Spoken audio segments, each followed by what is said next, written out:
अच्छा देख पिला माने आमे आज पढ़िबा मंगले अइला उषा। मंगले अइला उषा कवितार कवि हेले गंगाधर मेहेर। गंगाधर मेहेर स्वभाव कवि बा प्रकृति कवि भावे सर्वत्र परिचित।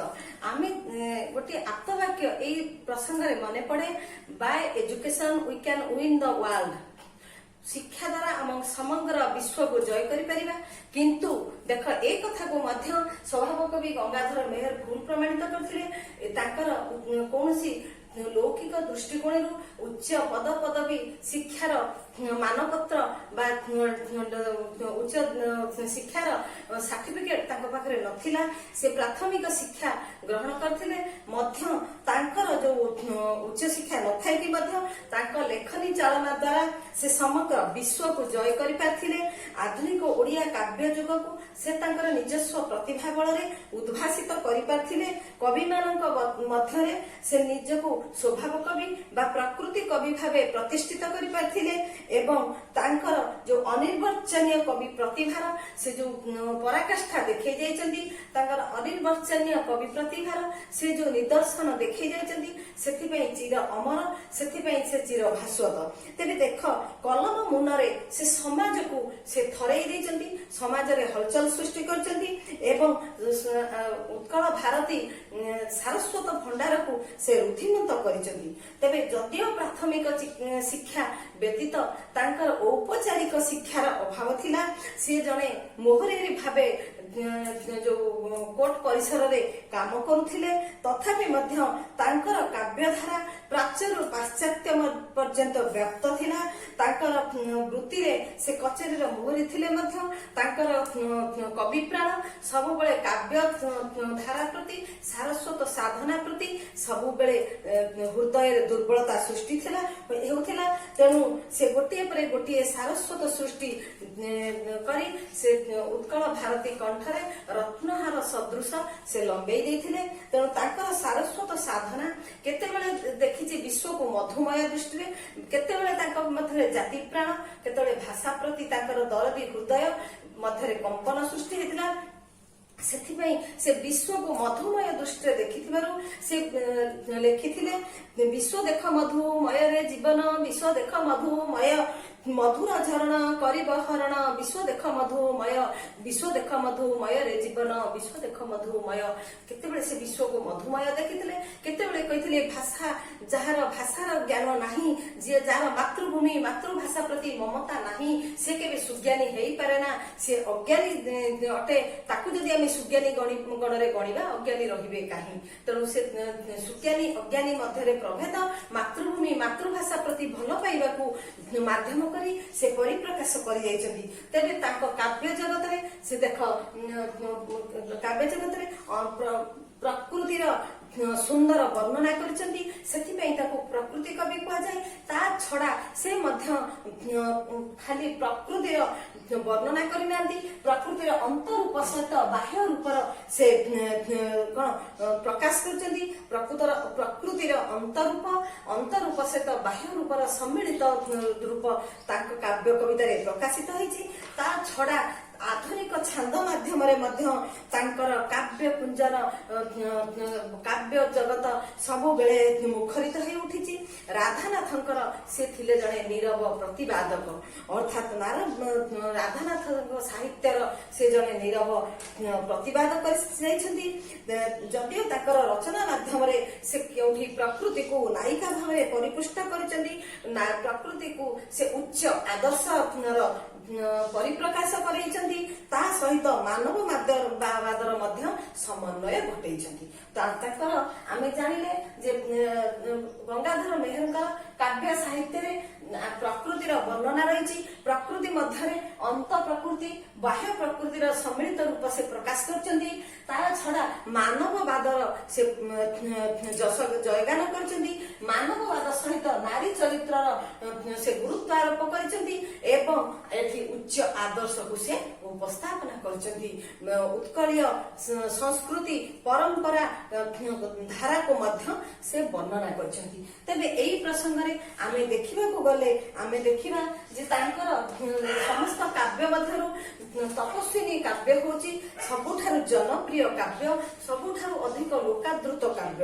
ଏଇ ଜନପ୍ରିୟ ଲୋକାଦୃତ କାବ୍ୟ ତପସ୍ୱିନୀର ଚତୁର୍ଥ ସର୍ଗରୁ ମଙ୍ଗଳେ ଅଇଲେ ଉଷା କବିତାଟି ଆମର ଆସିଅଛି। ତେବେ ଏଇ ତପସ୍ୱିନୀ କାବ୍ୟର ଚତୁର୍ଥ ସର୍ଗରେ ଏଇ ଯୋଉ ମଙ୍ଗଳେ ଅଇଲେ ଉଷା କବିତାଟି ଆମେ ତାର ପୃଷ୍ଠଭୂମିକୁ ଆଲୋଚନା କରିବା ପ୍ରସଙ୍ଗ କ୍ରମେ ମୁଁ କହିବାକୁ ଚାହେଁ, ଆ ପୂର୍ବରୁ ଆମେ ପଢିଛନ୍ତି ଯୋଉ ଆମର ରାଘବଙ୍କର ଯାତ୍ରାନୁକୂଳରେ ଆମେ ପଢିଛନ୍ତି ଯେ କିଭଳି ଭାବରେ ପିତୃସତ୍ୟ ପାଳନ କରିବାକୁ ଯାଇ ପ୍ରଭୁ ରାମଚନ୍ଦ୍ର 14 ବର୍ଷ ବନବାସ କରିଥିଲେ। ବନବାସ ସମୟରେ ଦଣ୍ଡକାରଣ୍ୟରୁ ରାବଣ କିଭଳି ମାତା ସୀତାଙ୍କୁ ଅପହରଣ କରିନେଇ ଅଶୋକ ବନରେ ରଖିଥିଲା ଏବଂ ସୀତାଙ୍କୁ ଉଦ୍ଧାର କରିବା ପାଇଁ ପ୍ରଭୁ ରାମଚନ୍ଦ୍ର ରାବଣକୁ ମାରି ସୀତାଙ୍କୁ ଉଦ୍ଧାର କରିଥିଲେ ଏବଂ ସୀତାଙ୍କର ସତୀତ୍ୱର ପରୀକ୍ଷା ପାଇଁ ତାଙ୍କୁ ଅଗ୍ନି ପରୀକ୍ଷା କରାଇଥିଲେ ଏବଂ ତାପରେ 14 ବର୍ଷ ପରେ ପ୍ରଭୁ ରାମଚନ୍ଦ୍ର ଯେତେବେଳେ ଅଯୋଧ୍ୟାର ମହାରାଜା ହେଲେ ସେତେବେଳେ ସୀତା ଦେବୀ ମହାରାଣୀ ହେଲେ। କିନ୍ତୁ ମହାରାଣୀ ହେଲା ପରେ, ସୀତା ମହାରାଜା ହେଲା ପରେ ରାଜଧର୍ମ ପାଳନ କରିବାକୁ ଯାଇ ପ୍ରଭୁ ରାମଚନ୍ଦ୍ର ତାଙ୍କ ରାଜ୍ୟର ପ୍ରତ୍ୟେକ ପ୍ରଜାଙ୍କର ହୃଦୟର କଥା ଶୁଣିବା ପାଇଁ ଛଦ୍ମ ବେଶରେ ରାତିରେ ବିଜେ କରନ୍ତି, ଯାହାକୁ କୁହାଯାଏ ଅନ୍ଧାରୀ ବିଜେ। ଅନ୍ଧାରୀ ବିଜେ ସମୟରେ ଦିନେ ପ୍ରଭୁ ରାମଚନ୍ଦ୍ର ଜାଣିବାକୁ ପାଇଲେ ଯେ ତାଙ୍କ ରାଜ୍ୟରେ ଥିବା ରଜକ ତାର ପତ୍ନୀ ବାପ ଘରେ ରହିଥିବାରୁ ତାକୁ ସେ ଭର୍ତ୍ସନା କରୁଥିଲା, ତାକୁ ସେ ଗୃହରୁ ବିଦା କରିଦେବା ସମୟରେ ସେଇ ରଜକ ପତ୍ନୀ କହିଥିଲା ଯେ ସୀତା ମହାରାଣୀ ଯେ 14 ବର୍ଷ ଅଶୋକ ବନରେ ରାବଣ ରାଜ୍ୟରେ ରହିଲେ ତାଙ୍କୁ ପ୍ରଭୁ ରାମଚନ୍ଦ୍ର ମହାରାଣୀର ମର୍ଯ୍ୟାଦା ଦେଲେ, ମୁଁ ଗୋଟେ ଦିନ ବାପ ଘରେ ରହିଲି ବୋଲି କାହିଁକି ମତେ ଏଭଳି କୁହାଯାଇପାରେ।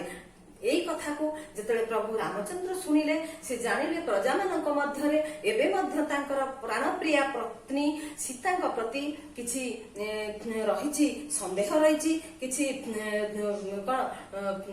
ସନ୍ଦେହାତ୍ମକ ଭାବନା ରହିଛି।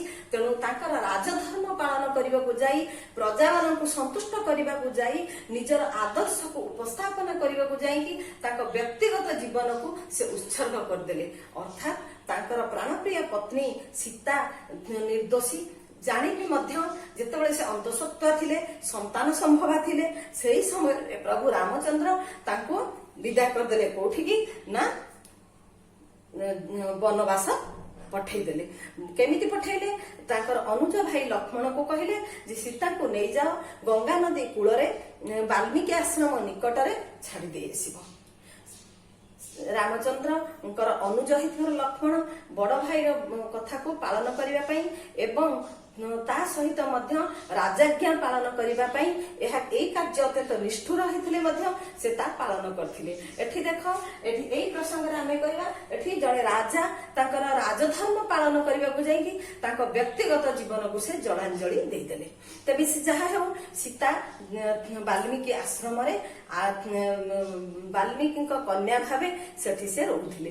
ଯେତେବେଳେ ରହିଛନ୍ତି ସେହି ସମୟର ବର୍ଣ୍ଣନାକୁ କରିଛନ୍ତି ଆମର ସ୍ୱଭାବ କବି, ଆମର ପ୍ରକୃତି କବି ଗଙ୍ଗାଧର ମେହେର ମଙ୍ଗଳେ ଅଇଲା ଉଷା। ସୀତା ଦେବୀ ବାଲ୍ମୀକି ଆଶ୍ରମରେ ରାତ୍ରିରେ ଶୟନ କରିଥିବା ବେଳେ ପ୍ରାତଃ କାଳରେ ପ୍ରକୃତି ରାଣୀ ଆସିଛନ୍ତି, ଉଷା ଦେବୀ ଆସିଛନ୍ତି ଜନକ ନନ୍ଦିନୀ ସୀତାଙ୍କୁ କରିବା ପାଇଁ ସାକ୍ଷାତ। ଏଇ କଥାକୁ ଦେଖ, କବି ଲେଖିଛନ୍ତି ମଙ୍ଗଳେ ଅଇଲା ଉଷା ବିକଚ ରାଜୀବ ଦୃଶା ଜାନକୀ ଦର୍ଶନ ତୃଷା ହୃଦୟ ବହି। ମଙ୍ଗଳେ ଅଇଲା ଉଷା, ମଙ୍ଗଳେ ଅଇଲା ଉଷା ମାନେ ଉଷା କାଳ ହଉଛି ମଙ୍ଗଳମୟ ମୁହୂର୍ତ୍ତ, ଉଷା କାଳ ହଉଛି ଅମୃତମୟ ମୁହୂର୍ତ୍ତ, ଉଷା କାଳ ହଉଛି ବୈଜ୍ଞାନିକ ଦୃଷ୍ଟିକୋଣରୁ ଆମର ଜୀବନୀ ଶକ୍ତି ଅମ୍ଳଜାନ ଭରି ରହିଥିବାର ମୁହୂର୍ତ୍ତ। ଯେତେବେଳେ ପ୍ରତ୍ୟେକ ମନ୍ଦିରରୁ, ପ୍ରତ୍ୟେକ ଆଶ୍ରମରୁ ବେଦଧ୍ୱନି ଶୁଣାଯାଏ, ମନ୍ଦିରରେ ପୂଜା କୀର୍ତ୍ତନ ହଉଥାଏ, ଯେତେବେଳେ ଦେବାଦେବୀ ମାନେ ପୃଥିବୀ ପୃଷ୍ଠକୁ ବିଚରଣ କରିବାକୁ ଆସିଥାନ୍ତି, ସେଇ ମଙ୍ଗଳମୟ ସେଇ ଶୁଭ ମୁହୂର୍ତ୍ତରେ ଉଷା ଆସିଛନ୍ତି ଆଗମନ କରି ପୃଥିବୀ ପୃଷ୍ଠକୁ ଯେତେବେଳେ ସେ ଆସିଛନ୍ତି, ସେ ବାଲ୍ମୀକି ଋଷିଙ୍କ ଆଶ୍ରମରେ ମାତା ସୀତାଙ୍କୁ ଦର୍ଶନ କରିବାକୁ ପହଞ୍ଚିଛନ୍ତି। ଆମର ସଂସ୍କୃତି, ଆମର ପରମ୍ପରା ଅନୁସାରେ ଆମେ କାହାକୁ ଦର୍ଶନ କରିବାକୁ ଗଲେ ଆମେ କେବେ ଖାଲି ହାତରେ ଯାଆନ୍ତିନି। ତେଣୁ ସେ ଯେତେବେଳେ ଯାଉଛନ୍ତି, ଜାନକୀ ଦର୍ଶନ ତୃଷା ହୃଦୟ ବହି, ଉଷା ଏଠି ନାୟିକା ଆମର କବିଙ୍କ ବର୍ଣ୍ଣନା ଅନୁସାରେ ଉଷା ହଉଛନ୍ତି ନାୟିକା। ସେ ଯାଇଛନ୍ତି ଦର୍ଶନ କରିବାକୁ ସୀତା ଦେବୀଙ୍କୁ। ଯେତେବେଳେ ଦର୍ଶନ ଜାନକୀଙ୍କ ଦର୍ଶନ, ଜନକ ନନ୍ଦିନୀ ହଉଛନ୍ତି ଜାନକୀ, ତେଣୁ ଜାନକୀଙ୍କୁ ଦର୍ଶନ କରିବାକୁ ସେ ଯେତେବେଳେ ଯାଇଛନ୍ତି ତାଙ୍କ ହୃଦୟ ମଧ୍ୟରେ ତୃଷା ରହିଛି। ତୃଷା ମାନେ ଏଠି ହଉଛି ଦେଖିବାର ଇଚ୍ଛା, ଦର୍ଶନ କରିବାର ଇଚ୍ଛା କାହାର ରହିଛି ନା ଉଷାଙ୍କ ହୃଦୟରେ। ଉଷାଙ୍କ ହୃଦୟରେ ରହିଛି ଜନକ ନନ୍ଦିନୀକି ଦର୍ଶନ କରିବେ। ତେଣୁ ସେ ଯାଇକି ପହଞ୍ଚିଛନ୍ତି। କରପଲ୍ଲବେ ନିହାର ମୁକ୍ତାଧରି ଉପହାର ସତୀଙ୍କ ବାସ ବାହାର ପ୍ରାଙ୍ଗଣେ ରହି। ସେ ଖାଲି ହାତରେ ତ ଯିବେନି। ମୁଁ କହୁଥିଲି ସଂସ୍କୃତି ପରମ୍ପରାର କଥା। ମହତ ଜନକୁ ସାକ୍ଷାତ କରିବାକୁ ଗଲେ, ପ୍ରିୟ ଜନକୁ ସାକ୍ଷାତ କରିବାକୁ ଗଲେ ଆମେ କିଛି ସାଙ୍ଗରେ ନେଇକି ଯାଇଥାନ୍ତି। ସେ ନେଇଛନ୍ତି କଣ? କରପଲ୍ଲବେ ନିହାର। କର ପଲ୍ଲବେ ନିହାର। କର ପଲ୍ଲବ ମାନେ କର ଅର୍ଥ ହାତ, ହାତ ରୂପକ ପଲ୍ଲବ, ପଲ୍ଲବ ରୂପକ ହାତ। ପଲ୍ଲବ ହଉଛି ପତ୍ର, ପଲ୍ଲବ ହେଲା କଣ? ପତ୍ର।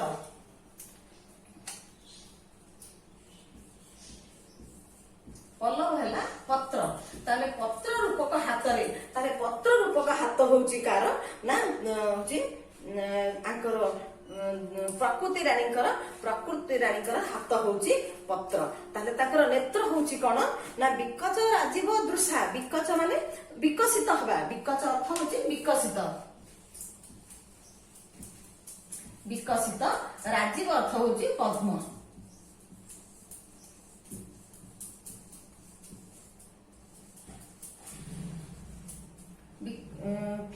ବିକଚ, ବିକଚ ଅର୍ଥ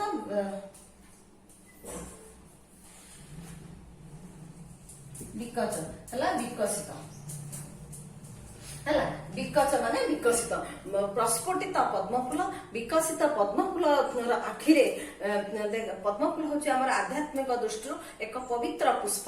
ସେଇ ପଦ୍ମଫୁଲ, ସେଇ ପବିତ୍ର ପୁଷ୍ପର ନୟନରେ, ପତ୍ର ରୂପକ ହାତରେ ସେ ମୁକ୍ତା ରୂପକ ଶିଶିରକୁ, ଶିଶିର ପତ୍ର ଉପରେ ଯୋଉ ବିନ୍ଦୁ ବିନ୍ଦୁ କାକର ପଡିଥାଏ, ଯୋଉ ଶିଶିର ବିନ୍ଦୁ ପଡିଥାଏ, ସେ ମୁକ୍ତା ଭଳି ଦିଶୁଥାଏ। ତାକୁ ଧରିକି ଉଷାରାଣୀ ଆସିଛନ୍ତି ମାତା ଜାନକୀଙ୍କ ଦର୍ଶନ ପାଇଁ ଆସିଛନ୍ତି। ଆଉ କଣ ନା ଦେଖ, କଳକଣ୍ଠ କଣ୍ଠେ କହିଲା ଦର୍ଶନ ଦିଅ ସତୀ ରାତି ପାହିଲା। ସତୀଙ୍କ ବାସ ବାହାର ପ୍ରାଙ୍ଗଣେ ରହି। ଉଷା ସତୀଙ୍କ ବାସ ବାହାର ପ୍ରାଙ୍ଗଣରେ ରହି କହୁଛନ୍ତି କଣ ନା ସତୀ କଳକଣ୍ଠ କଣ୍ଠେ କହିଲା। କଳକଣ୍ଠ କଣ କହିଲା? କଳକଣ୍ଠ ହଉଛି କୋଇଲି।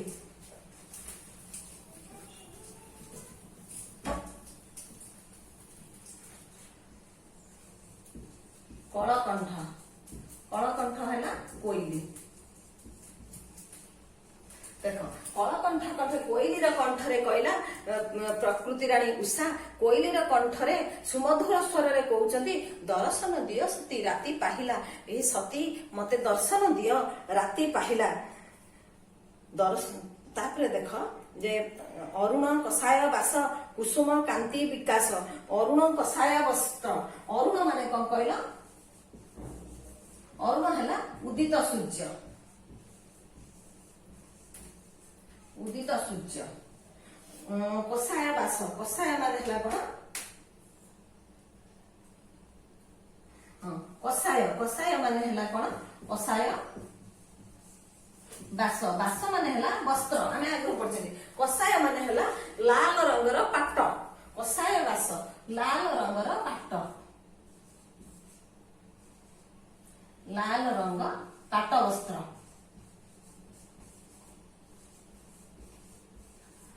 ଅରୁଣ ମାନେ ହେଲା ଉଦିତ ସୂର୍ଯ୍ୟ। ସକାଳେ ଯୋଉ ସୂର୍ଯ୍ୟ, ଉଷା କାଳରେ ଯୋଉ ସୂର୍ଯ୍ୟ ଉଦୟ ଆସନ୍ତି ସେ ହେଲେ ଅରୁଣ। ଆଉ କଷାୟ ବାସ ହେଲା କଣ? ଲାଲ ରଙ୍ଗର ପାଟ ବସ୍ତ୍ର। ତାହେଲେ ଯେତେବେଳେ ଆସିଛନ୍ତି ଉଷା କଣ ପିନ୍ଧିକି ଆସିଛନ୍ତି? ଅରୁଣ କଷାୟ ବାସ, ଲାଲ ରଙ୍ଗର ପାଟ ବସ୍ତ୍ର ପିନ୍ଧିଛନ୍ତି। ଅର୍ଥାତ୍ ଉଦିତ ସୂର୍ଯ୍ୟଙ୍କର ଲାଲ ରକ୍ତିମ କିରଣ ଚତୁର୍ଦିଗରେ ବିଚ୍ଛୁରିତ ହେଇ ପଡିଛି। ତେଣୁ ସେ କହୁଛନ୍ତି ଯେ ସେଇ ବିଚ୍ଛୁରିତ କିରଣ, ସେଇ ଲାଲ ରଙ୍ଗର ପିନ୍ଧିକି ଆସିଛନ୍ତି। ଉଷା ଦେବୀ ଆସିଛନ୍ତି ସୀତାଙ୍କୁ ଦର୍ଶନ କରିବାକୁ। ଯେତେବେଳେ ଆମେ କୋଉଠି ମହାନ ଲୋକଙ୍କୁ ଦର୍ଶନ କରିବାକୁ ଯାଆନ୍ତି ସେତେବେଳେ ସାଧାରଣତଃ ଆମେ ପବିତ୍ର ଭାବନା ନେଇକି ଯାଇଥାନ୍ତି। ତେଣୁ ପାଟ ଲୁଗା ହଉଛି ପବିତ୍ର ବସ୍ତ୍ର, ତାକୁ ସେ ଧାରଣ କରିକି ଆସିଛନ୍ତି। कुसुम कांति विकास प्रशांत रूप विश्वास दियंती मने कुसुम कांति विकास आउ कौन ना चारिआडे कुसुम कांति चारि सकाळ हेले सबुआडे फूल सब फुटी उठी थाए तेणु से कहते कुसुम कांति विकास चारिआडे विकसित हो जाइछि सब फूल माने पुष्प माने विकसित होइछन्ति तेणु कुसुम उषा देवी कुसुम कांति मध्यरे तांकर शरीर फूलर कांति रे विकसित हो उठिछि आउ कौन ना प्रशांत रूप विश्वास दियंती माने सकाळ समय होछि शांतिर समय सकाळ समय होछि आशार समय विश्वासर समय से समस्त मन भितर सकाळ समय आशा शांति विश्वास भरी देई थाए तेणु से कहते शांतिर पुणी प्र लगिला उपसर्ग प्रशांति समस्त मन मध्य प्रशांति देई थांती केउ जोगेश्वरी आसी मधुर भाषे आसुआसी डाकुछंती दुख राशि उपशमय केउ जोगेश्वरी आसी एठी उषा को कहा जोगेश्वरी केउ जोगेश्वरी आसी जोगेश्वरी किए जोगर जे ईश्वरी जोग होची कौन संयुक्त करिबा ईश्वरी होचंती श्रेष्ठ तेणु श्रेष्ठ सबु कथा को संयुक्त करिबा सबु कथा को बढ़ाइबा सुख शांति ऐश्वर्य ए सब को वृद्धि करांती जोगेश्वरी तेणु कवि कहते केउ जोगेश्वरी आसी कौन करचंती ना मधुर भाषे आश्वासी मधुर भाषा रे आश्वासना दौचंती जे आजिर दिन आमे कहती मॉर्निंग सोज दी डे आजिर दिन सुखमय हेबो शांतिमय हेबो मधुमय हेबो ए आश्वासना दे कहउचंती डाकुचंती दुख राशि उपशमने समस्त दुख हमर रात्रिर कोन निद्रा रे सब दुख हमर हजि जाए सब कष्ट चली जाए तेणु से कहउचंती जे सीतांक जीवन रे जो दुख आछि जो जंत्रणा आछि जो कष्ट आछि से सब उपशम हो जिवार प्रतिश्रुति से दे कहउचंती कोन ना नुआ जीवन देबे अर्थात सकाळ हेले आम जीवन रे आउ गोटे नुआ दिन आसे आउ गोटे नुआ जीवनर अध्याय आरंभ हुए सेही आश्वासना आमको उषा दौचंती सेही आश्वासना एठी कवि उषा माध्यम रे सीता को दौचंती तेणु देबा पाई नव जीवन स्वर्ग की ओल्हेई आसीछंती मर्त्य भुवन स्वर्गरु ओल्हेई आसंती किए दिव्य चेतना स्वर्गरु ओल्हेई आसंती दिव्यांगना तेणु उषा होचंती दिव्यांगना से दिव्य भावना नहीं दिव्य चेतना नहीं दिव्य रूप परिप्रकाश करबा पाई से ओल्हेई आसीछंती सते जेमिति स्वर्ग धामरु समीर संगीत गाए भ्रमर वीणा बजाए जितेबाला कई महत लोक आसती जिते महान लोक आसती से खाली सेमती आसती से थाट पाट बाट सब धरिकी आसती थाट बाट धरिकी से आसीचंती ताक संगे आसी किए समीर आसुची समीर अर्थ है कौन पवन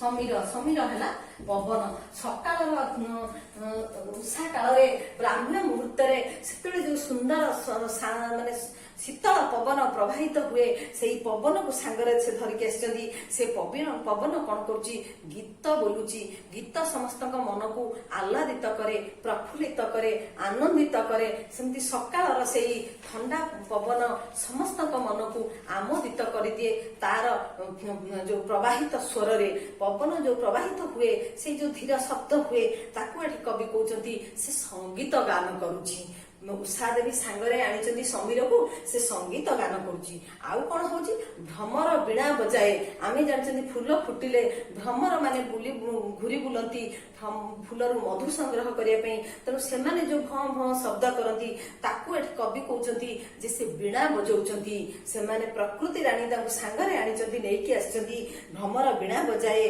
सुरभि नर्तने आशा थाए उषा निर्देशे सुरभि नर्तने सुरभि कौन कर पवन ताले ताले फूलर सुबास सुरभित वायु कौन हो चारिआडे प्रवाहित हो सुरभि नर्तने नाची नाचिकी पवन ताल सुरभि तार नृत्य करुची कहा निर्देश सब हो उषार निर्देश उषा होचंती कर्त्री उषा जहाँ निर्देश देइचंती से अनुसार समस्त निज निजर कर्तव्य पालन करुचंती कुंभाटुआ होई भाट आरंभिला वेद पाठ ଆରମ୍ଭିଲା ସ୍ତବ ପାଠ।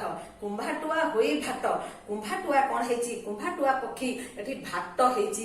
ଭାଟ କଣ କରେ ନା ମହତ ଲୋକଙ୍କର, ମହାନ ଲୋକଙ୍କର, ରାଜା ମହାରାଜା ମାନଙ୍କର ସ୍ତବ ପାଠ କରେ, ତାଙ୍କର ପ୍ରଶଂସା କରେ, ତାଙ୍କର ଯଶ ଗାନ କରେ, ତାକୁ କୁହାଯାଏ ଭାଟ। ତେଣୁ କୁମ୍ଭାଟୁଆ କଣ କରୁଛି ନା ସେ ଆସିକି ଭାଟ ର ଭୂମିକା ନିର୍ବାହ କରୁଛି। ଆଉ କିଏ ସେ ଆସିଛି ନା କଳିଙ୍ଗ ଅଇଲା ପାଟ ମାଗଧ ବେଶେ। କଳିଙ୍ଗ ହେଲା କିଏ? କୋଇଲି। କଳିଙ୍ଗ ହେଲା କିଏ? କୋଇଲି। ଦେଖ କୋଇଲି କଣ କରୁଛି, ସରି କଳିଙ୍ଗ ହେଲା କଜଳପାତି। କଳିଙ୍ଗ ହେଲା କିଏ ନା ଦେଖ କଜଳପାତି। କଜଳପାତି, କଜଳପାତି କି ଆମେ ଜାଣିଛନ୍ତି ସେ ଗୋଟିଏ ନିରୀହ ନିର୍ଦ୍ଦୋଷ ଚତୁର ପକ୍ଷୀ। କାହା ମନରେ ଦୁଃଖ ସେ ଦିଏ ନା, ସମସ୍ତଙ୍କ ମନର ଦୁଃଖକୁ ସେ ଦୂର କରିନିଏ। ସେଥିପାଇଁ ଆମେ ଯୋଉମାନେ ଭଦ୍ର ଲୋକ କାହାକୁ ଦୁଃଖ ଦିଅନ୍ତିନି ଆମେ କୁହନ୍ତି କଜଳପାତିଆ ଭଦ୍ର ଲୋକ। ତାହେଲେ ଏଠି କଜଳପାତି କଣ କରୁଛି ନା ହେଇଛି କଣ ନା ସେ ହେଇଛି ମାଗଧ ଯୋଉ ପାଟ। ପାଟ ମାଗଧ, ପାଟ ମାନେ ଆମେ କୁହନ୍ତି ପାଟରାଣୀ। ପାଟରାଣୀ ମାନେ ଶ୍ରେଷ୍ଠ ରାଣୀ, ସବୁଠୁ ବଡ ରାଣୀ। ତାହେଲେ ପାଟ ମାଗଧ, ମାଗଧ ମାନେ କଣ କହିଲ? ମାଗଧ ମାନେ ହଉଛି ମାଗଧ, ମାଗଧ ମାନେ ହଉଛି ଭାଟ। ତାହେଲେ ମୁଖ୍ୟ ଭାଟ। କଳିଙ୍ଗ ହେଇଛି କିଏ? କଜଳପାତି ହେଇଛି କଣ ନା ପାଟ ମାଗଧ, ମାନେ ମୁଖ୍ୟ ଭାଟ ହେଇକି ସେ କଣ କରୁଛି ନା ଲଳିତ ମଧୁର ସ୍ୱରେ କହୁଛି। ଲଳିତ ମଧୁର ସ୍ୱର, ଲଳିତ ମାନେ ଏକଦମ କୋମଳ, ଏ ଯାହା କାନକୁ ବହୁତ ଭଲ ଲାଗେ, ଆଉ ସୁମଧୁର, ଶୁଣିବାକୁ ବି ମଧ୍ୟ ଭଲ ଲାଗେ, ସେଇ ସ୍ୱରରେ କହୁଛି ଉଠ ସତୀ ରାଜ୍ୟ ରାଣୀ ରାତି ପାହିଲା। ସେ କହୁଛି ହେ ସତୀ ରାଜ୍ୟର ରାଣୀ, ହେ ମହାରାଣୀ, ଏ ବିଶ୍ୱରେ ଯେତେ ସତୀ ଅଛନ୍ତି, ସତୀ କାହାକୁ କୁହାଯାଏ? ଯେ ନିଜ କାୟ ମନ ବାକ୍ୟରେ ସତ୍ୟତା ରକ୍ଷା କରେ, ଯେ ସତ୍ୟକୁ ନିଜର ଆଦର୍ଶ ବୋଲି ଗ୍ରହଣ କରିନେଇଥାଏ। ସେଇ ସତୀ ମାନେ ଯେତେ ବିଶ୍ୱରେ ଅଛନ୍ତି ସମସ୍ତଙ୍କ ଭିତରେ ଶ୍ରେଷ୍ଠ ସତୀ ହଉଛନ୍ତି କିଏ? ସୀତା। ତେଣୁ ସେ ତାଙ୍କୁ କହୁଛନ୍ତି ହେ ସତୀ ରାଜ୍ୟର ରାଣୀ ଉଠ। ଲଳିତ ମଧୁରେ କହୁଛନ୍ତି ଉଠ ସତୀ ରାଜ୍ୟ ରାଣୀ ରାତି ପାଇଲା। ରାତି ପାଇଗଲାଣି, ଆମକୁ ଦର୍ଶନ ଦିଅ ହେ ସତୀ ରାଜ୍ୟର ରାଣୀ, ଆମେ ଅପେକ୍ଷା କରିକି ରହିଛୁ। ମୁନି କଥା କହୁଥିଲା ବେଳେ ଏପଟେ ଦେଖ ଆଶ୍ରମର ପ୍ରକୃତି କି ସୁନ୍ଦର ଭାବରେ ଆମର ପ୍ରକୃତି କବି ବର୍ଣ୍ଣନା କରିଛନ୍ତି। ମୁନିମୁଖ ବେଦସ୍ୱନ ପୂର୍ଣ୍ଣ କଲା ଶ୍ୟାମବନ। ମୁନିମୁଖ ବେଦସ୍ୱାନ, ବ୍ରାହ୍ମ ମୁହୂର୍ତ୍ତରେ ଉଷା କାଳରେ ଆଶ୍ରମ ମଧ୍ୟରେ ମୁନି ଋଷି ମାନେ ବେଦ ପାଠ ଆରମ୍ଭ କରିଦିଅନ୍ତି। ବେଦର ଅନ୍ୟ ନାମ ହଉଛି ଜ୍ଞାନ। ଜ୍ଞାନର ବିତରଣ କରନ୍ତି ସେମାନେ, ଜ୍ଞାନର ଯଶଗାନ କରନ୍ତି। ତେଣୁ ତାଙ୍କର ସେ ଯୋଉ ବେଦ ମନ୍ତ୍ରର ସ୍ୱର ସେ କଣ ହେଲା? ପୂର୍ଣ୍ଣ କଲା ଶ୍ୟାମବର୍ଣ୍ଣ। ସମଗ୍ର ଯୋଉ ଆଶ୍ରମ ଅଞ୍ଚଳକୁ ସେ ବିସ୍ତାରିତ ହେଇଗଲା, ପରିପୂର୍ଣ୍ଣ କରିଦେଲା। ଶ୍ୟାମଳ ବନାନୀକି ପରିପୂର୍ଣ୍ଣ କରିଦେଲା। ଉଠିମା ଭେଦି ଗଗନ ଉଚ୍ଚ ଓଙ୍କାର। ସମ୍ପୂର୍ଣ୍ଣ ବନଭୂମିରେ ଯୋଉ ବେଦ ମନ୍ତ୍ର ଧ୍ୱନି ବିସ୍ତାରିତ ହେଇଗଲା ପରେ ତାପରେ କଣ ହେଲା? ଉଠିଲା ଭେଦି ଗଗନ ଓଙ୍କାର ଧ୍ୱନି। ଗଗନ ମାନେ ଆକାଶ, ଆକାଶକୁ ଭେଦ କରିକି ଆହୁରି ଉଚ୍ଚକୁ ମୁନି ଋଷି ମାନଙ୍କର ବେଦ ଧ୍ୱନିର ଯୋଉ ଓଙ୍କାର ସ୍ୱର ସେ ଗଲା, ଯାଇକି କୋଉଠି ପହଞ୍ଚିଲା? ବୈକୁଣ୍ଠେ ଦେଇ ତୃପତି। ବୈକୁଣ୍ଠରେ ଅଛନ୍ତି କିଏ? ବୈକୁଣ୍ଠପତି ବିଷ୍ଣୁ ଭଗବାନ। ତାଙ୍କୁ ତୃପ୍ତ କରିକି, ତାଙ୍କୁ ସନ୍ତୁଷ୍ଟ କରିକି ଓଙ୍କାର ଧ୍ୱନି ହଉଛି ବୀଜ ମନ୍ତ୍ର ଧ୍ୱନି। ଯୋଉ ଧ୍ୱନିରେ ବିଶ୍ୱର ସମସ୍ତେ ସନ୍ତୁଷ୍ଟ ଲାଭ କରନ୍ତି, ତାଙ୍କୁ ତାହେଲେ ସେଠି ବିଷ୍ଣୁଙ୍କୁ ତୃପ୍ତି କରିକି ଅନନ୍ତ ଶ୍ରୁତି କି ଗତି। ଶ୍ରୁତି ହଉଛି କିଏ? ବେଦ। ଶ୍ରୁତି ପତି ହଉଛନ୍ତି ବେଦପତି ବ୍ରହ୍ମା। ତାଙ୍କ ସେଠି ପ୍ରବେଶ କରିକି ଅନନ୍ତ ଶ୍ରୁତି କି ଗତି, ଅନନ୍ତ ସୃଷ୍ଟି, ଅନନ୍ତ ବେଦପତି ବ୍ରହ୍ମାଙ୍କର ସୃଷ୍ଟି ହେଲା ଏଇ ସମଗ୍ର ବିଶ୍ୱ। ଏଇ ସମଗ୍ର ବିଶ୍ୱ ହଉଛି ଅନନ୍ତ, ଯାହାର ଆଦି ନାହିଁ, ଯାହାର ଅନ୍ତ ନାହିଁ, ଯାହାର ଶେଷ ନାହିଁ। ତେଣୁ ସେ ହଉଛି ଅନନ୍ତ। ଏ ଅନନ୍ତ ଶ୍ରୁତି କି ଗତି ସବୁଆଡେ ବିସ୍ତାରିତ ହେଇଗଲା ପରେ ବିହିଲା କି ସରସ୍ୱତୀ ବିନା ଝଙ୍କାର। ତାହେଲେ ଯେତେବେଳେ ହଉଛି ସେତେବେଳେ ଶୁଣା ହଉଛି ଯେ ଏଇ ବେଦ ମନ୍ତ୍ର ଧ୍ୱନି ଏ କଣ ଆକୁ କଣ ସୃଷ୍ଟି କରିଛନ୍ତି? ବିହିଲା କି ସରସ୍ୱତୀ ବିଣା ଝଙ୍କାର। ସରସ୍ୱତୀ ହଉଛନ୍ତି ବିଦ୍ୟାଦାତ୍ରୀ, ସରସ୍ୱତୀ ହଉଛନ୍ତି କଣ ସଙ୍ଗୀତ କଳାର ହଉଛନ୍ତି ଦେବୀ। ତାହେଲେ ଏଇ ଯୋଉ ତାଙ୍କ ଯୋଉ ବାଦ୍ୟଯନ୍ତ୍ର ବୀଣା, ସେ ବୀଣାର ଝଙ୍କାରରେ କଣ ଇଏ ସୃଷ୍ଟି ହେଇଛି କି? ଏତେ ସୁନ୍ଦର, ଏତେ ମଧୁମୟ, ଏତେ ବିସ୍ତାରିତ, ସମଗ୍ର ବିଶ୍ୱକୁ ଭେଦ କରି ଯାଉଛି, ବିସ୍ତାରିତ ହେଇଯାଉଛି। ତାହେଲେ ଆକୁ ନିଶ୍ଚିତ ଆକୁ ମା ସରସ୍ୱତୀ ହିଁ ତାଙ୍କର ବୀଣାର ଝଙ୍କାରରେ ସୃଷ୍ଟି କରିଛନ୍ତି। ବେଳୁ ବେଳ ବନ ଉଜ୍ଜଳ ମନ୍ତ୍ର ବଳେ ଯେନେ ବଢି ଆସିଲା ବଳ। ତାହେଲେ ଏଇ ବେଦ ମନ୍ତ୍ର ଧ୍ୱନି ମଧ୍ୟରେ ବେଳୁ ବେଳ କଣ ହେଲା ନା ବନ ଉଜ୍ଜଳ, ଆସ୍ତେ ଆସ୍ତେ ବନଭୂମି ଉଜ୍ଜଳ ହେଇ ଆସିଲା। ଅର୍ଥାତ ଯୋଉ ସକାଳର ଯୋଉ ଉଦିତ ସୂର୍ଯ୍ୟ ଆସ୍ତେ ଆସ୍ତେ ଶକ୍ତିଶାଳୀ ହେଲେ, ତାଙ୍କର ଉଜ୍ଜଳ ଆଲୋକରେ ବନଭୂମି ଆଲୋକିତ ହେଇ ଉଠିଲା। ଏଇ ଆଲୋକକୁ ସୁନ୍ଦର ଭାବରେ କବି ଆମ ପାଖରେ ବର୍ଣ୍ଣନା କରିଛନ୍ତି। ସେ କହୁଛନ୍ତି ଏଇ ଯୋଉ ବେଦମନ୍ତ୍ର ଧ୍ୱନି ଋଷିମୁନି ମାନେ କଲେ, ବେଦମନ୍ତ୍ର ଧ୍ୱନିରେ ଶକ୍ତି ପ୍ରବାହିତ ହେଲା। ମନ୍ତ୍ର ଶକ୍ତି ସବୁଠାରୁ ଶକ୍ତିଶାଳୀ ଶକ୍ତି, କାରଣ ମନ୍ତ୍ର ବଳରେ କାହାକୁ ଅଭିଶାପ ଦେଇକି ଯାହା କିଛି କରାଯାଇପାରେ, କାହାକୁ ଅଭିଶାପ ଦବା ସହିତ ଆଶୀର୍ବାଦ ବି ଦେଇକି ତାକୁ ମଧ୍ୟ ଯାହା ବି କିଛି ପୁଣ୍ୟ ଫଳ ଦିଆଯାଇପାରେ। ତାହେଲେ ସବୁ କିଛି ମନ୍ତ୍ର ଦ୍ଵାରା ସମ୍ଭବ। ମନ୍ତ୍ର ଦ୍ଵାରା ଜଣେ ଅଦୃଶ୍ୟ ହେଇପାରେ, ମନ୍ତ୍ର ଦ୍ଵାରା ଜଣେ ଯେକୌଣସି ଅସମ୍ଭବ କାର୍ଯ୍ୟ ସାଧନ କରିପାରେ। ତାହେଲେ ଏଇ ଯୋଉ ବେଦ ମନ୍ତ୍ର ଧ୍ୱନି ହେଲା, ସେଇ ଧ୍ୱନି ବଳରେ ଶକ୍ତି ବଢିଗଲା। ଶକ୍ତି ବଢିଯିବାରୁ କଣ ହେଲା ନା ଉଜ୍ଜଳତା ବଢିଲା, ବନଭୂମିର ଉଜ୍ଜଳତା ବଢିଲା। ଅର୍ଥାତ ଏଥିରୁ ଆମେ ଜାଣିଲେ ଉଜ୍ଜଳତା ହଉଛି ଶକ୍ତିର ପ୍ରତୀକ, ଉଜ୍ଜଳତା ହଉଛି ଆଲୋକ ବୃଦ୍ଧି ହଉଛି କଣ ଜ୍ଞାନର ପ୍ରତୀକ, ଶକ୍ତିର ପ୍ରତୀକ। ଏଠି ସେ କଥା କବି ସୁନ୍ଦର ଭାବରେ ବର୍ଣ୍ଣନା କରିଛନ୍ତି। ତାପରେ ଦେଖ ଏକାଳେ ବ୍ରହ୍ମଚାରିଣୀ। ତାହେଲେ ଏଇ ସମୟରେ କଣ ହେଲା ନା ଆମେ ଏଠି ଦେଖିଲେ ଯେ ଦେଖ ଗୋଟେ ପଟେ ଆମର ଅପେକ୍ଷା କରିଛନ୍ତି କଣ ନା ଉଷା ଆସିକି ସତୀଙ୍କ ବାସ ବାହାର, ସୀତା ସତୀଙ୍କର ବାସ ବାହାର, ସେ ଶୟନ କରିଥିବା ବାସ କରୁଥିବା କୋଠରୀର ବାହାର ପ୍ରାଙ୍ଗଣରେ ସମସ୍ତ ତାଙ୍କର ଥାଟ ବାଟ ନେଇକି ଅପେକ୍ଷା କରିକି ରହିଛନ୍ତି ସତୀଙ୍କ ଦର୍ଶନ କରିବେ। ଏପଟରେ ଆମର ବନଭୂମିର ମନ୍ତ୍ର ବଳରେ ଯେମିତି ଶକ୍ତି ବଢି ଯାଉଛି, ଆଲୋକିତ ହେଇ ଉଠୁଛି, ଅର୍ଥାତ ଯେମିତି ଦିନ ବଢି ଆସୁଛି। ଠିକ ଏଇ ସମୟରେ ସମୟର ଗମ୍ଭୀରତାକୁ ହୃଦୟଙ୍ଗମ କରିପାରି ଏଠି ଆସିଛନ୍ତି କିଏ ନା ଦେଖ ଯେ ଏକାଳେ ବ୍ରହ୍ମଚାରିଣୀ ଅନୁକମ୍ପା ତପସ୍ୱିନୀ। ବ୍ରହ୍ମଚାରିଣୀ, ବ୍ରହ୍ମକୁ ଯିଏ ହୃଦୟରେ ଗ୍ରହଣ କରିଛନ୍ତି ସେ ହଉଛନ୍ତି ବ୍ରହ୍ମଚାରିଣୀ। ବ୍ରହ୍ମ ଅର୍ଥ ହଉଛି ଜ୍ଞାନ, ଯିଏ ସଦ୍ଜ୍ଞାନ ଅନୁସାରେ ଯିଏ ଆଚରଣ ଶୁଦ୍ଧ କରିଥାନ୍ତି ସେ ହଉଛନ୍ତି ବ୍ରହ୍ମଚାରିଣୀ। ଯେ ତପସ୍ୟା କରିଥାନ୍ତି, ଯେ ନିଜର ବ୍ୟକ୍ତିଗତ ସମସ୍ତ ସ୍ୱାର୍ଥର ଊର୍ଦ୍ଧ୍ୱକୁ ଯାଇକି ତପସ୍ୟା ବଳରେ ଜଗତ୍ରର ହିତ ସାଧନ କରନ୍ତି ସେ ହଉଛନ୍ତି ତପସ୍ୱିନୀ। ତାହେଲେ ବ୍ରହ୍ମଚାରିଣୀ ଆଉ ତପସ୍ୱିନୀ ଅନୁକମ୍ପା ସେ ସମୟର କଣ ଗମ୍ଭୀରତାକୁ ଅନୁଭବ କରିକି ଯାଇକି କହୁଛନ୍ତି କଣ ନା ଦେଖ ଯାଇକି କହୁଛନ୍ତି ଏକାଳେ ବ୍ରହ୍ମଚାରିଣୀ ଅନୁକମ୍ପା ତପସ୍ୱିନୀ ଆସି ଜନକ ନନ୍ଦିନୀ ପାଶେ ଗମ୍ଭୀରେ। ଗମ୍ଭୀରତାର ସହିତ, କାହିଁକି ନା ଦିନ ବଢୁଛି, ଆଲୋକର ଉଜ୍ଜଳତା ବଢୁଛି, ଉଷା ବିଦାୟ ନେବାର ବେଳା ଆସି ଯାଉଛି। ତେଣୁ ସେ ଯାଇ କହୁଛନ୍ତି ଯେ ଦେଖ ଆସି ଜନକ ନନ୍ଦିନୀ ପାଶେ। ଜନକ ନନ୍ଦିନୀ ହଉଛନ୍ତି କିଏ? ସୀତା, ଜନକ ରାଜାଙ୍କର କନ୍ୟା, ସେଥିପାଇଁ ତାଙ୍କୁ କୁହାଯାଉଛି ଜନକ ନନ୍ଦିନୀ। କହିଲେ ବୋଲେ ଉଠ ବୈଦେହୀ, ତାଙ୍କୁ କହୁଛନ୍ତି ବୈଦେହୀ। କାହିଁକି କହୁଛନ୍ତି? ବିଦେହ ରାଜ୍ୟର ସେ ରାଜକନ୍ୟା। ବିଦେହ ରାଜ୍ୟ କିଏ ନା ଜନକ ରାଜ୍ୟଙ୍କ ରାଜ୍ୟ, ଜନକ ରାଜାଙ୍କ ରାଜ୍ୟ ହଉଛି ବିଦେହ।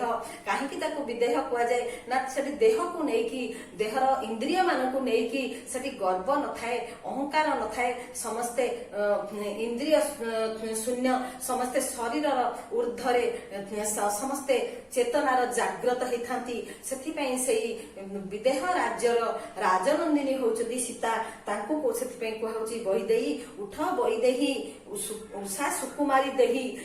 ଉଷାର ଦେହ ହଉଛି ସୁକୁମାର, କାହିଁକିନା ଟିକେ ଆଘାତ ପାଇଲେ ସେ ଚାଲିଯିବ, ସେ ନଷ୍ଟ ହେଇଯିବ, ସେ ଅଦୃଶ୍ୟ ହେଇଯିବ। କଣ ଆଲୋକର ଉଜ୍ଜଳତା ବଢି ଆସିଲାଣି। ଯେତେବେଳେ ଆଲୋକର ଉଜ୍ଜଳତା ବଢିବ, ଉତ୍ତାପ ବଢିବ, ସେତେବେଳେ ଉଷା ଅନ୍ତର୍ଧାନ ହେଇଯିବ। ସେଥିପାଇଁ ତାକୁ ସେ କହୁଛନ୍ତି ଉଷା ସୁକୁମାରୀ ଦେହୀ। ଆସିଛି ଦର୍ଶନ ଦେଇ ତୋଷ ବିଧିରେ, ସେ ଆସିଛି ତୁମର ଦର୍ଶନ ତୃଷା ହୃଦୟରେ ବହନ କରିକି। ତେଣୁ ତାକୁ ତୁମେ ଦର୍ଶନ ଦିଅ, ତାର ତୃଷାକୁ ତୁମେ ଦୂର କର, ତାକୁ ଯଥା ବିଧି ତୋଷ ବିଧିରେ। ତୋଷ ମାନେ କଣ? ତୋଷ ମାନେ ହେଲା ସନ୍ତୋଷ ପ୍ରଦାନ କରିବା। ତୋଷ ମାନେ ହେଲା ସନ୍ତୋଷ ପ୍ରଦାନ କରିବା।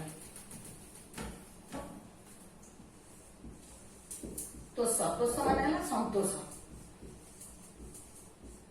ସନ୍ତୋଷ ବିଧିରେ ମାନେ କଣ କହିଲ?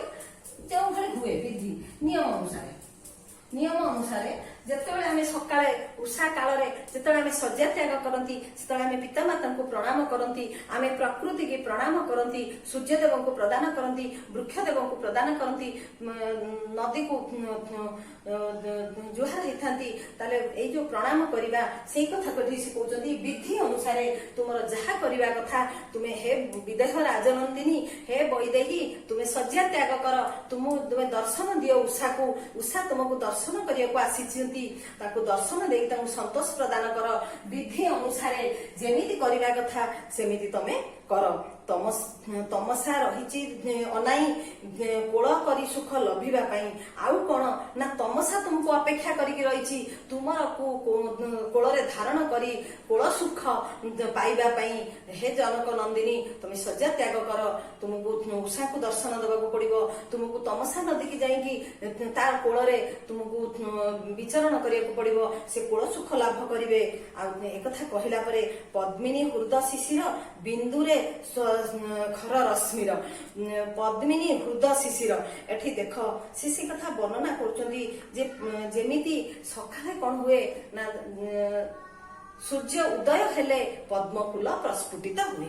କାହିଁକି ନା ପଦ୍ମଫୁଲ ଉପରେ କାକର ବିନ୍ଦୁ ପଡିଲେ ସେ କଣ ହୁଏ ବୁଝି ହେଇଯାଏ। ଯେତେବେଳେ ସୂର୍ଯ୍ୟଙ୍କ କିରଣ ଆସିକି ସେ କାକର ବିନ୍ଦୁ ଉପରେ ପଡିକି ପ୍ରତିଫଳିତ ହୁଏ, ତାମାନେ ସୂର୍ଯ୍ୟଙ୍କର ଏଠି ପ୍ରେମ ହଉଛି ପଦ୍ମଫୁଲର ପ୍ରେମ ହଉଛି ସୂର୍ଯ୍ୟଙ୍କ ସହିତ। ସୂର୍ଯ୍ୟଙ୍କର କିରଣ ଯେତେବେଳେ ପଦ୍ମଫୁଲର କାକର ବିନ୍ଦୁ ଉପରେ ପଡିକି ପ୍ରତିଫଳିତ ହୁଏ ସେତେବେଳେ ତାର ପାଖୁଡା ମେଲେଇ ଯାଏ, ସେତେବେଳେ ପଦ୍ମଫୁଲ ପ୍ରସ୍ଫୁଟିତ ହୁଏ। ସେଇ କଥାକୁ ଏଠି କହୁଛନ୍ତି ଯେ କଣ ନା ଦେଖ ସେ କଥା ସେ କହୁଛନ୍ତି ଯେ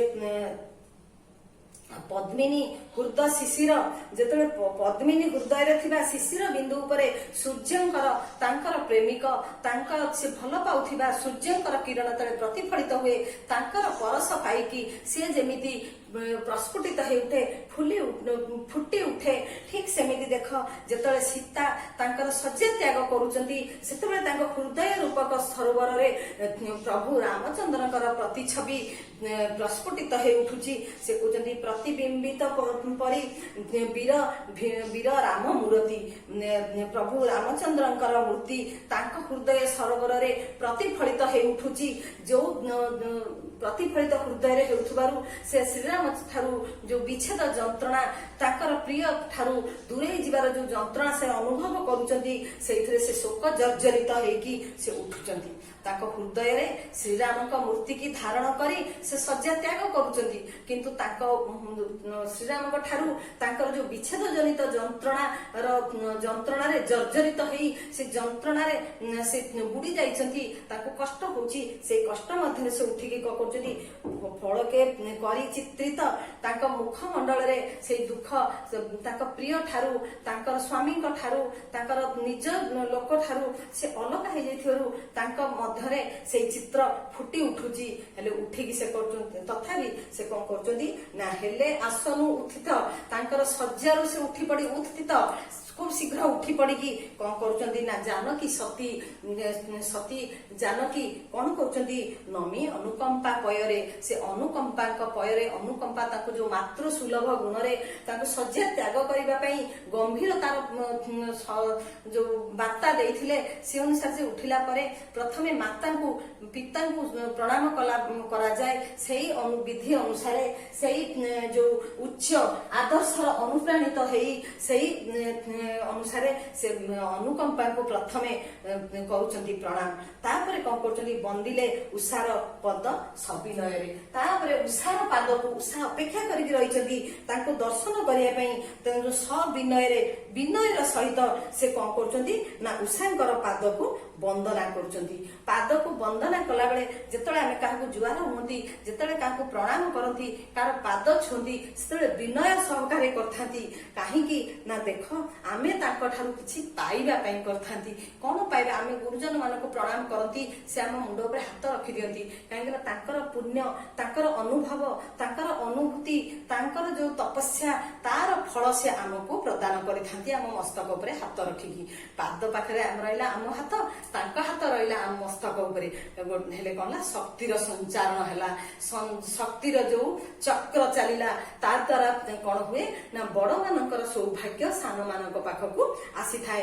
ବଡ ମାନଙ୍କର ଯୋଉ ଆଶୀର୍ବାଦ, ବଡ ମାନଙ୍କର ଯୋଉ ଅନୁଭବ, ଅନୁଭୂତି, ପୁଣ୍ୟ, ତପସ୍ୟା, ତିତିକ୍ଷା, ସେ ସବୁତକ ଆସିଥାଏ। ତେଣୁ ଯେତେବେଳେ ବିନୟର ସହିତ ଯେତେବେଳେ ଜାନକୀ ସତୀ ପ୍ରଣାମ କରିଛନ୍ତି ଉଷାଙ୍କର ପାଦ ଧରିକି, ସେତେବେଳେ କଣ କରୁଛନ୍ତି ନା ତାଙ୍କର ପ୍ରଶଂସା କରି କହୁଛନ୍ତି, ବୋଇଲେ ତାକୁ ପ୍ରଶଂସି ତୁମେ ତିମିର ବିଧ୍ୱଂସୀ। କହୁଛନ୍ତି ହେ ଉଷା, ତୁମେ ହଉଛ ତିମିର ବିଧ୍ୱଂସୀ। ତିମିର ହଉଛି ଅନ୍ଧକାର, ତିମିର ହଉଛି ଦୁଃଖ, ତିମିର ହଉଛି ଯନ୍ତ୍ରଣା, ତାର ତୁମେ ବିଧ୍ୱଂସ କର। ରାତ୍ରି ହଉଛି ଅନ୍ଧକାରର ପ୍ରତୀକ, ତିମିରର ପ୍ରତୀକ। ତେଣୁ ରାତ୍ରି କି ଧ୍ୱଂସ କରେ, ରାତ୍ରିକୁ ଜୟ କରେ, ରାତିକି ଦୂରେଇ ଦିଏ କିଏ? ଉଷାର ଆଗମନ। ଉଷା ଆସିଲେ ରାତ୍ରି ଚାଲିଯାଏ। ତେଣୁ ସେ ତାକୁ କହୁଛନ୍ତି ତିମିର ବିଧ୍ୱଂସୀ। ରବି ଆଗମନ ସଂସି ହୁଅ ସଂସାରେ। ତାହେଲେ ତୁମେ କଣ କର? ରବିର ଆଗମନ। ରବି ମାନେ ହଉଛନ୍ତି କିଏ? ସୂର୍ଯ୍ୟ। ସୂର୍ଯ୍ୟ, ରବି ହଉଛନ୍ତି ସୂର୍ଯ୍ୟ। ସୂର୍ଯ୍ୟଙ୍କର ଆଗମନର ପ୍ରଶଂସା। ସୂର୍ଯ୍ୟ ହଉଛନ୍ତି ସର୍ବଶକ୍ତିର ଆଧାର। ସୂର୍ଯ୍ୟ ଆସିଲେ ପୃଥିବୀ ଆଲୋକିତ ହୁଏ। ସୂର୍ଯ୍ୟ ଆସିଲେ ପୃଥିବୀ ଶକ୍ତି ପ୍ରାପ୍ତ ହୁଏ। ପୃଥିବୀର ସମସ୍ତ ଜୀବ ଜଗତ ଚଳଚଞ୍ଚଳ ହୁଅନ୍ତି ଶକ୍ତି ପ୍ରଦର୍ଶନ କରିବାକୁ। ସେମାନେ ଶକ୍ତି ଆହରଣ କରିଥାନ୍ତି ସୂର୍ଯ୍ୟଙ୍କ ପାଖରୁ। ତେଣୁ ସୂର୍ଯ୍ୟଙ୍କର ଆଗମନର ବାର୍ତ୍ତା ଦେଇଥାଏ ଆମକୁ କିଏ? ଉଷା। ତେଣୁ ସେ କହୁଛନ୍ତି ରବି ଆଗମନ ସଂସି ହୁଅ ସଂସାରେ। ରବିଙ୍କର ଆଗମନ, ସୂର୍ଯ୍ୟଙ୍କର ଆଗମନର ବାର୍ତ୍ତା ତୁମେ ହିଁ ସଂସାରରେ ଦେଇଥାଅ। ସେଇ କଥା ସେ ତାଙ୍କୁ ପ୍ରଶଂସା କରି କହୁଛନ୍ତି। ତେଣୁ ତୁମର କୋମଳ ଚରଣ କରେ ଜ୍ୟୋତି ଆହରଣ। ତୁମର କୋମଳ ଚରଣକୁ ମୁଁ ଛୁଇଁକି ମୁଁ ତୁମ ପାଖରୁ ସେଇ ଶକ୍ତିକି ଆହରଣ କରୁଛି। ମୁଁ କହୁଥିଲି ନା ଗୁରୁଜନ ମାନଙ୍କୁ ଆମେ କାହିଁକି ପ୍ରଣାମ କରିଥାନ୍ତି? ନା ତାଙ୍କ ପାଖରୁ ଆମେ ଶକ୍ତି ପାଇଥାନ୍ତି। ସେ କହୁଛନ୍ତି ହେ ତିମିର ବିଧ୍ୱଂସୀ, ହେ ରବି ଆଗମନ ସଂସି, ମୁଁ ତୁମର ପାଦ ବନ୍ଦନା କରୁଛି, କୋମଳ ପାଦକୁ ଛୁଁଛି। ମତେ ତୁମେ ସେଇ ଶକ୍ତି, ସେଇ ଜ୍ୟୋତି ମତେ ତୁମେ ଦିଅ। ମୁଁ ତୁମ ପାଖରୁ ସେଇ ଜ୍ୟୋତି ଆହରଣ କରେ, ମୁଁ ସଂଗ୍ରହ କରେ। ତହିଁ ଯାଇଛି ଶରଣ ଦୃଢ ଆଶାରେ। ତାମାନେ ମୁଁ ଶକ୍ତି ପାଇବା ପାଇଁ, ମୁଁ ଜ୍ୟୋତି ପାଇବା ପାଇଁ, ମୁଁ ଆଲୋକ ପାଇବା ପାଇଁ ମୁଁ ତୁମର ପାଦରେ ଶରଣ ଯାଇଛି। ଶୁଭ୍ର ସୌରଭ ରସିକେ, ଶୁଭ ସମ୍ପାଦିନୀ ହୁଅ ରଘୁବଂଶୀକେ। ଯେତେବେଳେ ଆମେ କାହାକୁ ପ୍ରଣାମ କରନ୍ତି, ସେ ମୁଁ କହୁଥିଲି ନା ସେ ଆଶୀର୍ବାଦ କରନ୍ତି। ତାହେଲେ ଯେତେବେଳେ ଉଷାର କୋମଳ ପାଦକୁ ଛୁଇଁଛନ୍ତି କି ସେ ଆମର ଜନକ ନନ୍ଦିନୀ ସୀତା, ସେତେବେଳେ ସେ ତାଙ୍କୁ ଆଶୀର୍ବାଦ କରୁଛନ୍ତି। କଣ? ଶୁଭ୍ର ସୌରଭ ରସିକେ। ଶୁଭ୍ର ସୌରଭ, ଶୁଭ୍ର ହଉଛି କଣ? ଧଳା। ଧଳା ହଉଛି କଣ? ପ୍ରତୀକ କାହାର? ପବିତ୍ରତାର।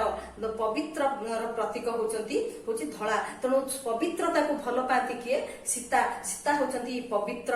ସୀତା ହଉଛନ୍ତି କଣ? ସତୀ। ତାଙ୍କ ମଧ୍ୟରେ ଅସତ୍ୟ, ଅନ୍ୟାୟ, ଏସବୁର ରାଜୁତି ନଥାଏ। ତେଣୁ ଶୁଭ୍ର ସୌରଭେ, ତୁମେ ଶୁଭ୍ରତାର ସୌରଭରେ ସୁରଭିତ, ତୁମେ ପବିତ୍ରର ଭାବନାରେ ପବିତ୍ରା। ତେଣୁ ତୁମେ କଣ ହୁଅ? ଶୁଭ ସମ୍ପାଦିନୀ ହୁଅ ରଘୁବଂଶୀକେ। ରଘୁକୁଳରେ ଜନ୍ମ ହେଇଛନ୍ତି ପ୍ରଭୁ ରାମଚନ୍ଦ୍ର। ରଘୁ ହଉଛନ୍ତି ସେ କୁଳର ଜଣେ ଶ୍ରେଷ୍ଠ ରାଜା, ଚକ୍ରବର୍ତ୍ତୀ ରାଜା। ସେଇ ଚକ୍ରବର୍ତ୍ତୀ ରଘୁବଂଶର ତୁମେ ହୁଅ ଶୁଭ ସମ୍ପାଦିନୀ। ଅର୍ଥାତ୍ ସେ ବଂଶଲତାକୁ, ସେ ବଂଶକୁ ଆଗକୁ ନବା ପାଇଁ ତୁମେ ହୁଅ କଣ? ସମ୍ପାଦିକା। ତୁମେ ଆଗକୁ ନବାର କାର୍ଯ୍ୟ ସମ୍ପାଦନା କର। ଅର୍ଥାତ୍ ସେ ତାଙ୍କୁ କହୁଛନ୍ତି ତୁମେ ବଂଶର ଉତ୍ତରଦାୟଦକୁ ତୁମେ କଣ? ଜନ୍ମ ଦେଇ ତୁମେ ରଘୁବଂଶକୁ ଆଗକୁ ନିଅ। ହେ ରଘୁବଂଶୀକେ। ରଘୁବଂଶର ସେ ପୁତ୍ରବଧୂ, ତେଣୁ ତାଙ୍କୁ କୁହାଯାଉଛି ରଘୁବଂଶୀକେ। ହେ ରଘୁବଂଶୀକେ, ତୁମେ ରଘୁବଂଶର ଶୁଭ କାର୍ଯ୍ୟ ସମ୍ପାଦନା କର। ତାଙ୍କୁ ଏଇ ଆଶୀର୍ବାଦ ଦଉଛନ୍ତି କିଏ? ଉଷା। ତାପରେ ଦେଖ ଏପଟେ ଦେଖ ଆଉ କଣ ହଉଛି ନା ଆମର ଆମେ କହୁଥିଲେ ଆ ପୂର୍ବରୁ ଆଲୋଚନା କରୁଥିଲେ ଯେ ତମସା ନଦୀ ଅପେକ୍ଷା କରିଛି କାହାକୁ? ନା ସୀତାଙ୍କୁ କୋଳରେ ଧରିକି କଣ ଅଙ୍କ ସୁଖ ଲାଭ କରିବା ପାଇଁ।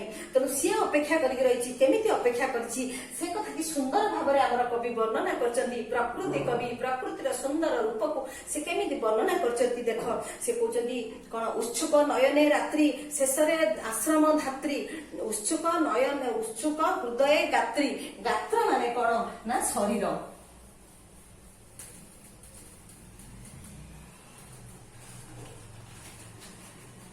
ଦେଖ ଗାତ୍ର ମାନେ ହେଲା କଣ?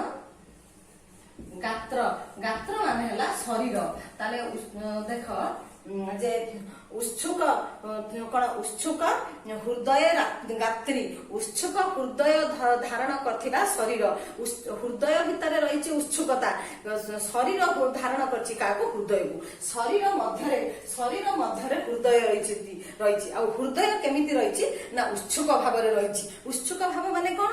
ନା ଆମେ ଜଣକୁ ଅପେକ୍ଷା କରିଛନ୍ତି, ଆଗ୍ରହରେ ଉତ୍କଣ୍ଠାରେ ଯୋଉ ରହିଥାଏ, କେତେବେଳେ ଆସିବ, କେମିତି ଆସିବ, କଣ ହବ, ମୁଁ କେମିତି ତାକୁ ଦେଖିବି, କେମିତି ତା ସହିତ ମିଶିବି, ଏଇ ଯୋଉ ଆଗ୍ରହ ଉତ୍କଣ୍ଠା ସବୁ ଥାଏ, ସେଇଟା ହଉଛି ଉତ୍ସୁକ ଭାବନା।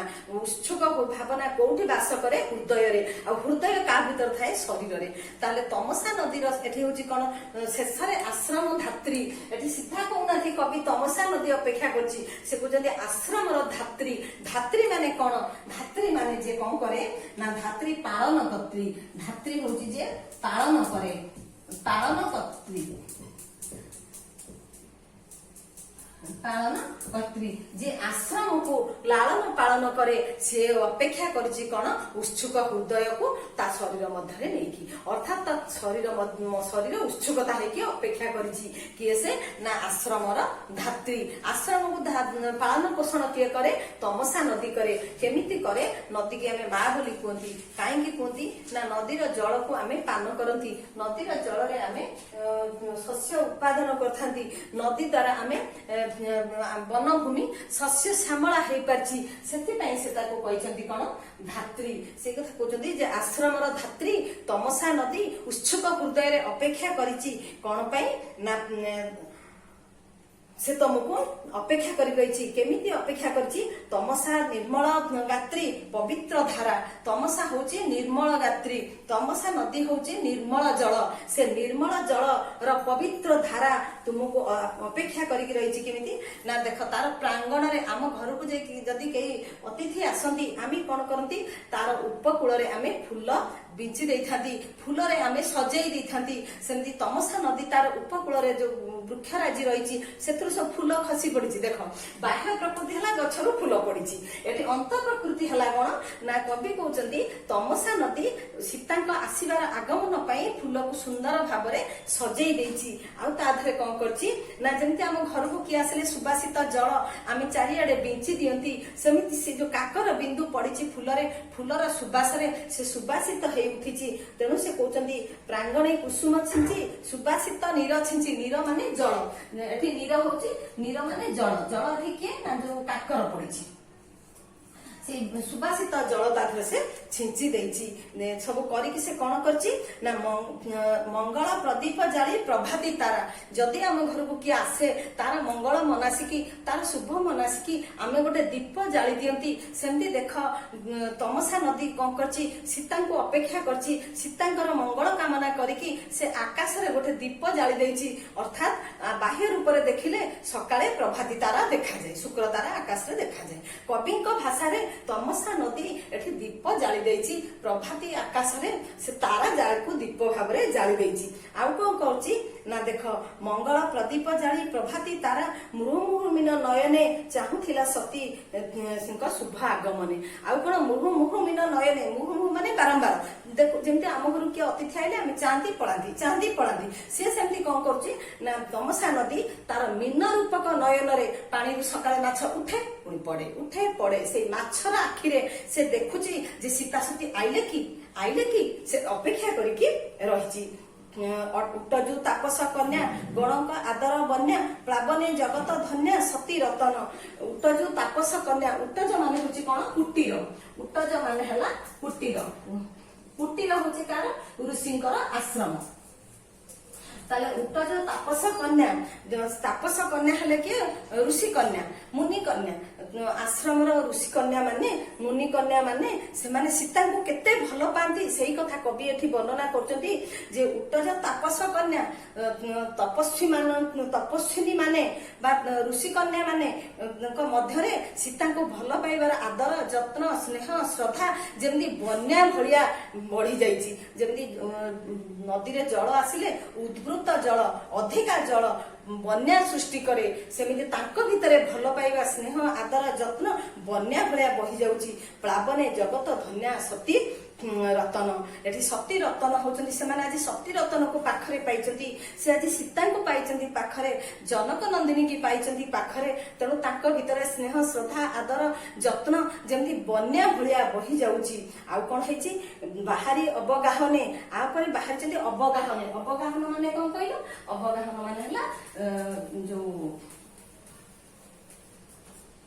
अवगाहन माने हला स्नान गाधेइबा अवगाहन स्नान गाधेइबा ताले से अवगाहन बाहरिले किए शक्ति सीता बाहरिले अवगाहने अनुकंपा गहणे अनुकंपांक सहित ऋषि कन्या मानक गहणरे बाहरिले किए स्नान करिया बाहरिले किए ना सीता तमसा धारे बहन कले गमन तमसार जलधारा आड़को से धीरे धीरे गमन कले से गले जीवार सती को तमसा अंकरे घेनी स्नेह आलंगिला तरंग करे जेतले सती तमसार जलधारा मध्य प्रवेश करचंती सेतले देख आमे बाह्य रूप में कहबा नई पानी सकाळर पवन रे फुली उठिकी तरंग सृष्टि होतला किंतु कवि कहउचंती ना तमसा नदी तार कर रूपक तरंग रे तार कर माने हाथ तरंग उडाक नदीर हाथ हो जाइछि से आनंद मन रे से आलिंगन करूची कुंढई धरुची काहाकू ना सीता को घेनी स्नेह आलंगिला तरंग करे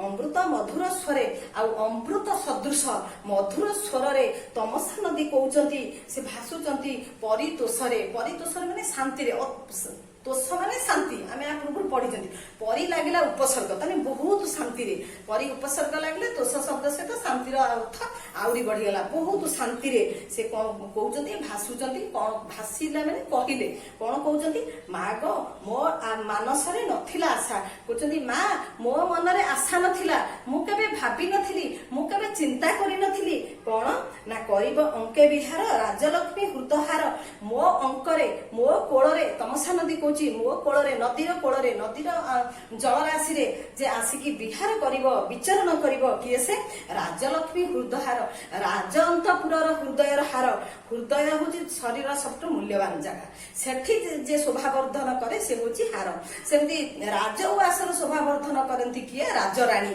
तेणु सीता होचंदी अयोध्यार राजराणी समस्त भोग विलास समस्त सुख शांति ऐश्वर्य ताकू त्याग करिकी आसिके मो कोणरे विचरण करिवो मालो मु ए आशा करि नथिली माने मातृ सुलभ गुण रे जेतले कन्या को कह जाउची मालो ता माने से मातृ सुलभ गुण रे कहउचंदी मा तते मु पाइमी मु आशा करि नथिली मु ए कथा केबे भाबी नथिली बहुत बड़ बड़ कथा हम छोट मन रे भाबी पारंदिनी जेमती सेमिति तमसा नदी निजर इच्छा को प्रकट करूचंदी करिवो अंके विहार राजलक्ष्मी हृदहार सीता करी परिहार भोग पिपासा ताले राज अंतपुरर भोग पिपासा को त्याग करी ताको पछ करी राजराणी सीता आसिकी मो कोଳରେ करिवो विहार मो कोଳରେ स्नान करिवो मु ताको आलिंगन करमी ए कथा मु केबे भाबी नथिली भाग्यवती मते संसारे बोलिबे तो जोगु एका पर संसारे तेणु जे महत लोक सहित मिसिले महत भावना बढ़े साधु संत सहित मिसिले आम भितर साधु गुण बढ़े सेमती सीता होचंदी सती राज्यर रानी सीता होचंदी अयोध्यार राजराणी सीता होचंदी विदेह राज्यर राजकन्या तेणु तांकु आज पाइकी तमसा कहूची जे मालो तो सहित मिसिथिबा जोगु ए संसार रे मते समस्ते भाग्यवती कहिबे मते समस्ते प्रशंसा करिवे मु धन्य हे गली निजको सीतांक पाई से मध्य धन्य माने होची तबे देख पिला माने हमर त कविता सरी गला तबे आमे देखिबा हमर प्रकृति कवि गंगाधर मेहर कर ए जो मंगळे अइले उषा कविता हमर जो तपस्विनी कवितार चतुर्थ सर्गरु आसीची आमे जो कविंकर काव्य प्रतिभार जो सारा कथा को आमे प्रथमे आलोचना करथिले तांकर काव्य रे प्रकृतिर बाह्य रूप अंतरूपर समीकरण हेची सुंदर समन्वय प्रतिष्ठा हेची आमे जानिले ना कि सुंदर भाବରେ वर्णना करचंदी नदी कथा वर्णना करचंदी सकाळ कथा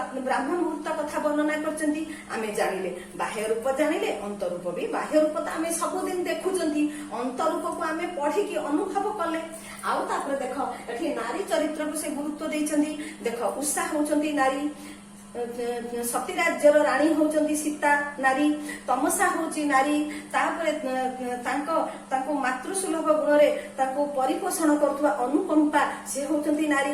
ସମସ୍ତ ନାରୀ ଦେଖ ଉଚ୍ଚ ଆଦର୍ଶର ଉପସ୍ଥାପନା କରିଛନ୍ତି। ତେଣୁ କବିଙ୍କର କାବ୍ୟ ପ୍ରତିଭା ଏଇ ସବୁ ମଧ୍ୟରେ ଆମେ ତାର କଣ ସାମାଜିକ ସନ୍ଦେଶ ପାଇଲେ, ଜାତି ପ୍ରୀତି ପାଇଲେ, ବିଭୁଙ୍କର ଉପସ୍ଥିତି ପାଇଲେ, ଆଉ ପ୍ରକୃତି ଭିତରେ ଆମେ କାବ୍ୟ ନାୟିକାକୁ ମଧ୍ୟ ପାଇପାରିଲେ। ତେବେ ଦେଖ, ଯଦି ତମର ମାନଙ୍କର କିଛି ବୁଝିବାରେ ବାକି ଥିବ ମତେ ପରବର୍ତ୍ତୀ ସମୟରେ କହିବ। ମୁଁ ତେବେ ରହୁଛି, ଧନ୍ୟବାଦ।